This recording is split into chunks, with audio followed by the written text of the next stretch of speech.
few paces down on the left stands the Town Hall, a rich architectural conception depicting through its facade of statues, shields and scenes much of the town and county's history.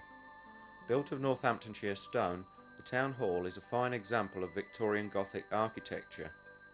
The building includes statues, sculptures of Thomas Becket, Richard I, Edward IV, Queen Eleanor, Dryden and Queen Victoria, all of whom had connections with the town and county.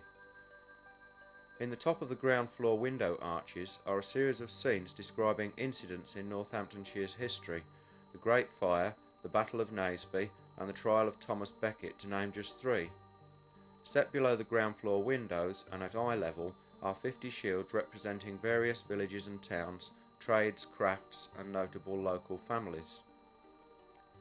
This lavish design is so interesting to look at and admire that it's worth noting the 14 statues situated under canopies between the windows on the first floor.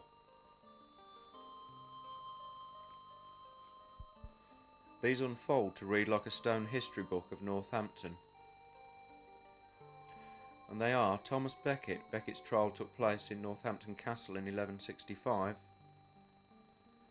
Queen Eleanor. In 1290, Edward I processed from Lincoln with his queen's body for her burial in Westminster Abbey, making 12 stops on the way.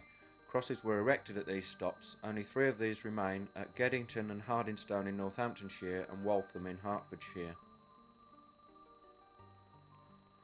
Sir Thomas White, a town benefactor.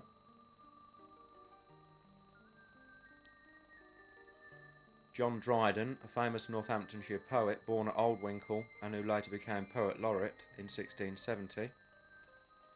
St Andrew, patron saint of Scotland. St Patrick, patron saint of Ireland. Richard I, who granted the town its first charter in 1189. Henry III, who attempted to start a university at Northampton and who also visited the castle on many occasions. Edward I, Queen Eleanor's husband, who ordered the building of the Eleanor crosses in memory of his wife. Queen Victoria, who visited the town in 1844. Henry VIII, who dissolved all the monastic orders and buildings. Much of this land was freed and acquired by the squires. Edward IV, who defeated Henry VI at the Battle of Northampton in July 1460 and who later married Elizabeth Woodville of Grafton Regis. And finally St Michael, who is the patron saint of corporations and the patron saint of Northampton.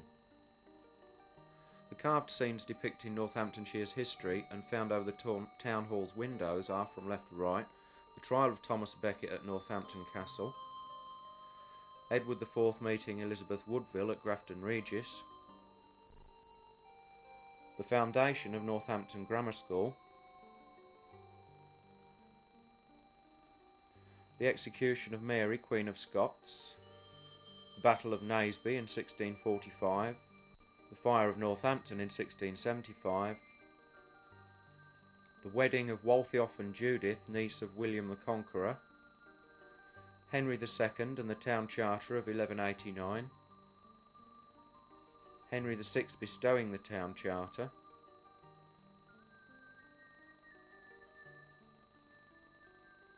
and Edward giving orders for the erection of the Eleanor Cross at Northampton. The outside of the building is covered in exquisitely carved stone carvings. The stone pillars supporting the arches are richly decorated with sculptured foliage and figures depicting Aesop's fables. The capitals of the pillars to the main entrance also have sculptured scenes, and the 4 group scenes all depict parliaments held in Northampton. Immediately opposite the town hall stands the Central Museum and Art Gallery.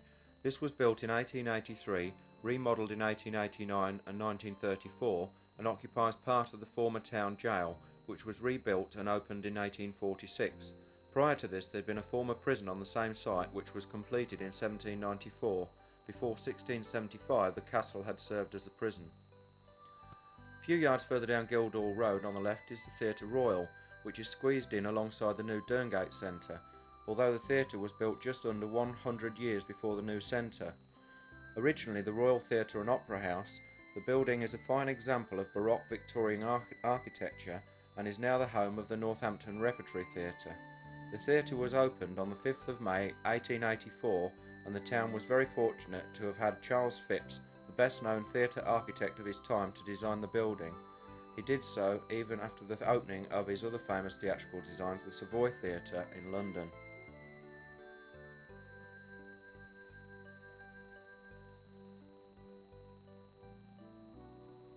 Returning to the top of Guildhall Road and crossing over the road, we come to the post office on the right, which stands on the site of Little Holdenby House. The property obtained its name from the fact that some of the building material from part of Holdenby House, famous because Charles I was held prisoner there during the Civil War, was used to build the house in St Giles Street. When Little Holdenby was pulled down, the porch returned to original Holdenby House. Opposite the post office is the tourist office and the Working Men's Club, the latter being founded by Major White Melville in 1865.